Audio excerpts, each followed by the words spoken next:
আসসালামু আলাইকুম। বাংলা ভার্সন পঞ্চম শ্রেণীর শিক্ষার্থীরা, আশা করি তোমরা ভালো আছো। আমি সেতু মিস, আল্লাহর রহমতে আলহামদুলিল্লাহ ভালো আছি। আজকে আবার তোমাদের সাথে আমার English class.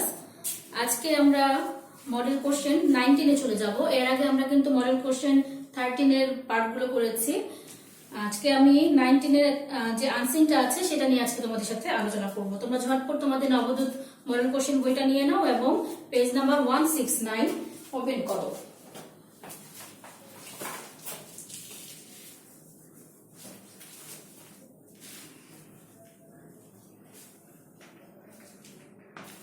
Model question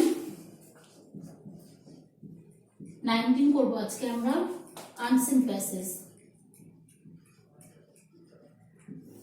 page number 169। ওকে, ওপেন করেছো সবাই? দেখো প্যাসেজটা আমাদের বাংলাদেশ সম্পর্কে, বাংলাদেশের যে সুন্দর সুন্দর প্রাকৃতিক এলাকাগুলো রয়েছে, দর্শনীয় স্থানগুলো রয়েছে, সেগুলো নিয়ে আলোচনা করেছে। তোমাদের প্যাসেজটা কিন্তু তুলনামূলকভাবে অনেক বড় একটা প্যাসেজ, তাই আমি সম্পর্কে তোমাদের শুধু অর্থটা বুঝিয়ে দিচ্ছি। ভাষায় তোমরা এটা নিজেরা একটু রিডিং করবে এবং তোমাদের নিচেও কিন্তু বাংলা অর্থ সহ দেওয়া আছে। তোমরা যদি এটা বারবার পড়ো তাহলে তোমাদের কাছে প্যাসেজটা সহজ হয়ে যাবে এবং প্যাসেজটা সহজ হয়ে গেলে যখন তোমরা প্যাসেজটা বুঝতে পারবে তখনই কিন্তু তোমরা অ্যান্সারগুলো নির্ভুলভাবে এবং অল্প সময়ে অ্যান্সার করতে পারবে। ঠিক আছে? তাহলে আমি তোমাদের প্যাসেজে তোমাদের খেয়াল করো, তোমাদের প্যাসেজটাতে কিন্তু বিভিন্ন পর্যটন স্থান যেমন কক্সবাজার নিয়ে আলোচনা করা হয়েছে, সুন্দরবন নিয়ে, সেন্ট মার্টিন আইল্যান্ড নিয়ে, মহাস্থানগড় নিয়ে আর 7 গম্বুজ মসজিদ নিয়ে, এগুলো বিভিন্ন সৌন্দর্যের বর্ণনা দেওয়া আছে এবং এখানে কি কি পাওয়া যায়, কোথায় অবস্থিত, সুন্দরভাবে আলোচনা করা হচ্ছে। আবার নিচে এছাড়াও আরো অনেকগুলো এলাকার দর্শনীয় স্থান বা পর্যটন স্থানের নাম দেওয়া আছে। ঠিক আছে? তার মানে এটা একটা বাংলাদেশের প্রাকৃতিক সৌন্দর্যের যে স্থানগুলো দেশে বা বিদেশে পর্যটকরা দেখতে আসে, দর্শনীয় স্থান যেগুলো, সেগুলোই হচ্ছে আমাদের কি পর্যটন স্থান। সেটা নিয়ে এখানে বিশদভাবে একটা বড় একটা প্যাসেজ আকারে আলোচনা করা হয়েছে। এটা তোমরা বাসায় পড়বে। এখন আমি এখান থেকে তোমাদের 5 নাম্বারটা নিয়ে আলোচনা করব। 5 নাম্বারে কি থাকে বলো তো? Fill in the blanks. উপরে তোমাদের কয়েকটা ওয়ার্ড দেওয়া আছে, খেয়াল করো। এখানে তোমাদের ফার্স্টে যে ওয়ার্ডটা দেওয়া আছে স্মল, এটা আসলে তোমাদের এখানে ভুল এসেছে। এখানে তোমরা এটা কেটে এখানে সুলতানেট লিখে নাও। ঠিক আছে? ফার্স্টেরটা হচ্ছে তাহলে sultanate, founded, turtles, prayer, tourist, used, period, unbroken. ঠিক আছে?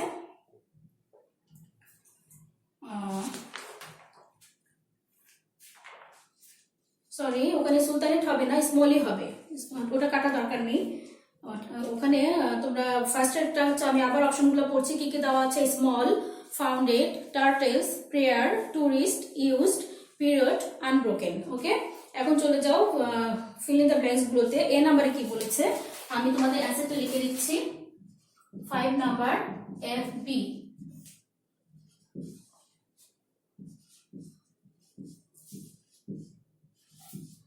ঠিক আছে, এ নাম্বারে বলেছে Bangladesh has many dash places. কি হবে বলো তো? Tourist place. বাংলাদেশে কিন্তু টুরিস্ট প্লেস অনেকগুলো আছে। বাংলাদেশের প্রাকৃতিক সৌন্দর্য অনেক সুন্দর, তাই বিভিন্ন জায়গায় আমাদের টুরিস্ট প্লেস গুলো গড়ে উঠেছে। ঠিক আছে? Number B, Cox's Bazar is an dash sea beach in the world. তোমরা প্যাসেজে দেখবে, প্যাসেজের মাঝামাঝি জায়গায় একটা দেওয়া আছে Cox's Bazar is an unbroken. Unbroken মানে হচ্ছে নিরবিচ্ছিন্ন। এটা একটা নিরবিচ্ছিন্ন সি বিচ মানে সমুদ্র সৈকত আমাদের দেশের। Unbroken sea beach in Bangladesh, Cox's Bazar. ঠিক আছে? নেক্সট হচ্ছে সি নাম্বার। সি নাম্বারে বলেছে Saint Martin's island is a dash island, small island. এটা কিন্তু একটু ছোট দ্বীপ, তাই না? স্মল আইল্যান্ড, ছোট কিন্তু সুন্দর, অনেক সুন্দর। Number D, Khan Jahan Ali dash the 7 গম্বুজ মসজিদ, ফাউন্ডেড মানে 7 গম্বুজ মসজিদ তিনি প্রতিষ্ঠা করেছেন, ফাউন্ডেড তৈরি করেছেন। Number E, the 7 Gambuz Masjid is also dash as an assembly hall used এটা অ্যাসেম্বলি হল হিসেবে ইউজ করা হতো, ঠিক আছে, ব্যবহার করা হতো। আচ্ছা, এখানে এভরি আমাদের পাঁচটাই, আমরা পাঁচটা এভরি আবার দেখি। Number A tourist, number B unbroken, C small, D founded, E used, ঠিক আছে। এবার আমরা চলে যাব 6 নাম্বারে। তোমরা জানো 6 নাম্বারে কি থাকে, ট্রু ফলস। এই ট্রু ফলস গুলো জানার জন্য তোমাদের পুরো প্যাসেজটা কিন্তু ভালো করে রিডিং করতে হবে, একবার না পেলে বারবার। একটা প্যাসেজটা তোমাদের যতক্ষণ না তোমরা বুঝতে পারবে ততক্ষণ তোমরা এই বারবার এটাকে রিডিং করবে প্যাসেজটা, ঠিক আছে। নাম্বার এ, এখানে 6টা দেওয়া আছে, আমি অ্যান্সার গুলো লিখে দিচ্ছি এবং সেগুলি প্যাসেজ করলে তোমরা পেয়ে যাবা। দেখো এই নাম্বারে কি বলেছে, the Sundarbans is the largest river in the world. তোমরাই বলো সুন্দরবন কি রিভার? তাহলে এটা কি হবে, ফলস হবে, false. Okay. Number B, Bangladesh is a very large country, এটাও ফলস। বাংলাদেশ কি একটা স্মল কান্ট্রি, তাই না? Number C, Saint Martin Island is a small island situated in the northeastern part of the Bay of Bengal. এটা কিন্তু true, ঠিক আছে। Number D বলেছে, the সাত গম্বুজ মসজিদ is built in the Sultanate period. সত্য, এই সাত গম্বুজ মসজিদটা যখন সুলতানি আমল ছিল তখনই এটা তৈরি করা হয়েছিল, সুলতানি আমলে। Number E, the construction of the mosque was started in 1448. false, এটা কিন্তু 42 তে হয়েছিল, কাজে এটা তোমরা প্যাসেজটা পড়লে দেখতে পাবে এটি 1442 তে হয়েছিল, আর এখানে দেওয়া আছে 48, তাই এটা false. Number F, Bangladesh has many sites of historical value and beauty. True, বাংলাদেশে কিন্তু ঐতিহাসিক অনেক জায়গা আছে এবং অনেক সুন্দর সুন্দর জায়গা আছে, ঠিক আছে। তাহলে আমরা কি পেলাম, number A false, B false, C true, D true, C E false, F true. এরপরে আছে তোমাদের 7 নাম্বার। 7 নাম্বার তোমরা জানো কোশ্চেন অ্যান্সার থাকে এবং এই কোশ্চেন অ্যান্সার গুলো এই প্যাসেজে অনেক বিশদভাবে আলোচনা করা হয়েছে এবং যে প্রশ্ন কয়েকটা আছে 5টা কোশ্চেন অ্যান্সার, এই 5টা কোশ্চেন অ্যান্সারই কিন্তু প্যাসেজের ভিতরেই দেওয়া আছে। তাই আমি আজকে তোমাদের কোশ্চেন অ্যান্সার লিখে দিলাম না, তোমরা যদি প্যাসেজটা নিজেরা ভালো করে পড়ো এই প্যাসেজের ভিতর থেকেই তোমরা প্রত্যেকটা অ্যান্সার খুঁজে পাবে, বাইরে থেকে কোনোটাই নিজেদেরকে তৈরি করতে হবে না, ঠিক আছে। আর নাম্বার 8 হচ্ছে লেটার। লেটার আমি কত ক্লাসে বুঝিয়ে দিয়েছি, সেই নিয়মে তোমরা লেটারটা করে ফেলবে। তাহলে তোমাদের আজকের এইচডব্লিউ হচ্ছে, আমরা কি করলাম আজকে বলো তো, মডেল কোশ্চেন 19 এর 5, 6, 7, 8। 5, 6 আমি বুঝিয়ে দিলাম, 7, 8 তোমরা নিজেরা প্যাসেজ থেকে নিয়ে লিখবে।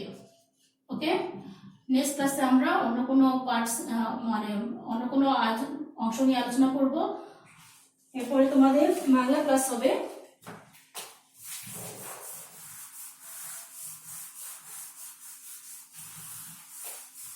তোমাদের সাথে আগামী ক্লাসে আবার দেখা হবে ইনশাল্লাহ। সে পর্যন্ত সবাই ভালো থাকো, সুস্থ থাকো, আল্লাহ হাফেজ।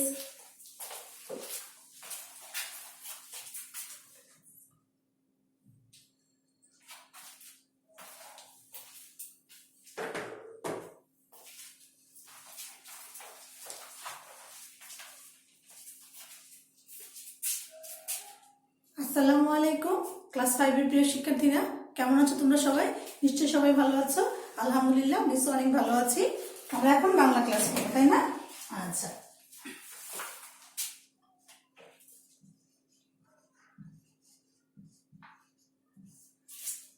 বাংলা গত ক্লাসে আমরা এক কথায় প্রকাশ শিখেছিলাম এবং শিখেছিলাম সমুচ্চারিত শব্দ বা প্রতিশব্দ। ঠিক তেমনি করে আজকে আমরা শিখব ব্যাকরণ, বিপরীত শব্দ।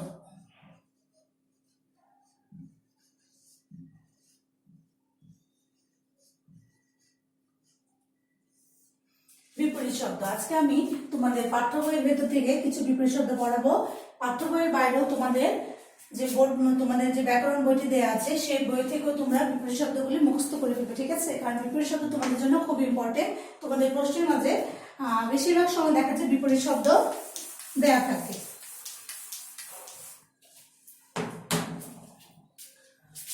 তাহলে চলো আর কথা না বলে আমরা পড়া শুরু করে দেই।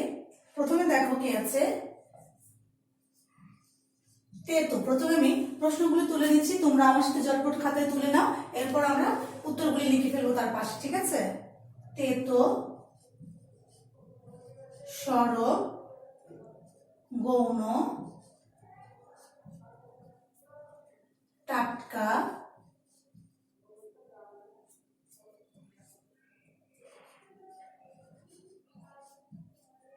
বিপদ,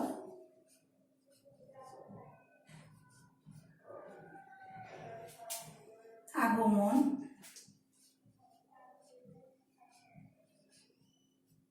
অগ্রজ,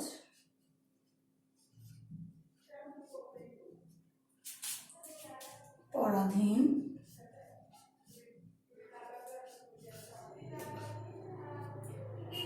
সুখ্যাতি, আমরা পাশে লিখছি,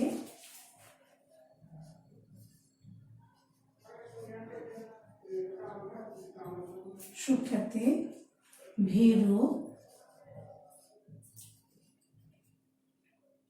বাঙালি,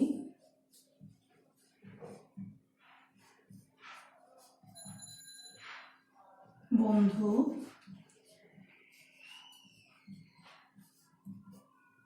দেশ,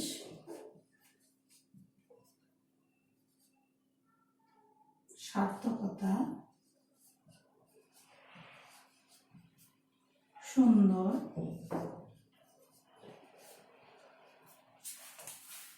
চলো আমরা এবারে উত্তরগুলি লিখে ফেলি।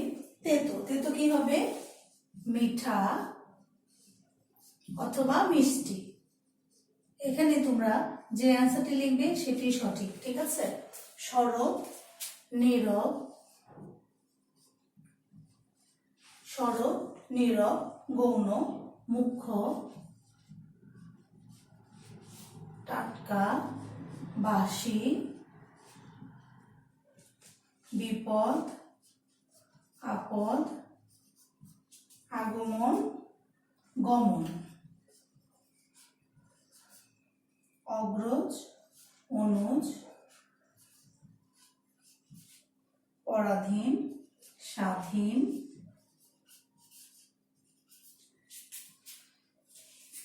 সুখ্যাতি, কুখ্যাতি,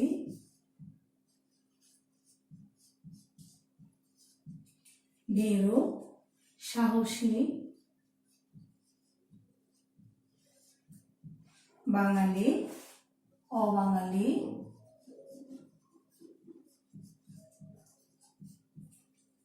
এরপর হচ্ছে বন্ধু, শত্রু, দেশ, বিদেশ, সার্থকতা, ব্যর্থতা,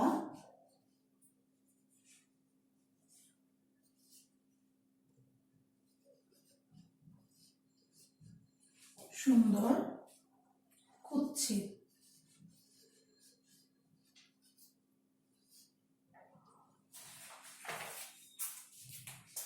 প্রিয় শিক্ষার্থীরা, আজকে আমরা যে পড়াটা করলাম এটা খুবই একটা সহজ এবং খুব মজার পড়া, তাই না? খুব সহজ পড়াটা, কিন্তু তারপরও তোমরা যদি পড়াটা ঠিক মতো না পড়ো তাহলে কিন্তু পারবে না। কারণ আমরা যে বিপরীত শব্দগুলি লিখি, বিপরীত শব্দ সম্পূর্ণ তোমাদের নাম্বার হচ্ছে বানানের উপরে। তোমরা যদি বানানটা ঠিক করে না লিখো তাহলে বানান ভুল হলে কিন্তু অবশ্যই তোমাদের নাম্বারটা কাটা যাবে। সেই জন্য আমাদের বানানের প্রতি অবশ্যই খুব ভালো করে খেয়াল রাখতে হবে, ঠিক আছে? আজ তাহলে চলো আমরা আরেকবার একটু পড়ে নেই। তেতো, মিঠা অথবা মিষ্টি, সরব, নীরব, গৌণ, মুখ্য, টাটকা, বাসি, বিপদ, আপদ, আগমন, গমন, অগ্রজ, অনুজ, পরাধীন, স্বাধীন, সুখ্যাতি, কুখ্যাতি, ভীরু, সাহসী, বাঙালি, অবাঙালি, বন্ধু, শত্রু, দেশ, বিদেশ, সার্থকতা, ব্যর্থতা, সুন্দর, কুৎসিত। আমি তোমাদেরকে এখানে জাস্ট অল্প কিছু তোমাদের পাঠ্য বই থেকে দেখালাম, এর বাইরেও তোমাদের অনেক বেশি বেশি করে পড়তে হবে, ঠিক আছে? তোমাদের পাঠ্য বই পড়তে হবে এবং তোমাদের গ্রামার বই থেকেও ব্যাকরণ বই থেকেও তোমাদেরকে আরো অনেক বেশি করে পড়তে হবে, ঠিক আছে? এই অল্প কিছু পড়লে কিন্তু তোমাদের হবে না, হ্যাঁ? যেহেতু তোমাদের নির্দিষ্ট কোনো সিলেবাস নেই, সিলেবাসের বাইরে থেকে তোমাদের আসতে পারে, সেজন্য তোমাদেরকে অনেক বেশি বেশি করে পড়তে হবে, বাসায় বারবার লিখতেও হবে, ঠিক আছে? আগামী ক্লাসে অন্য কোনো বিষয় নিয়ে আমরা আলোচনা করব। সেই পর্যন্ত সবাই ভালো থাকবে, সুস্থ থাকবে। আল্লাহ হাফেজ।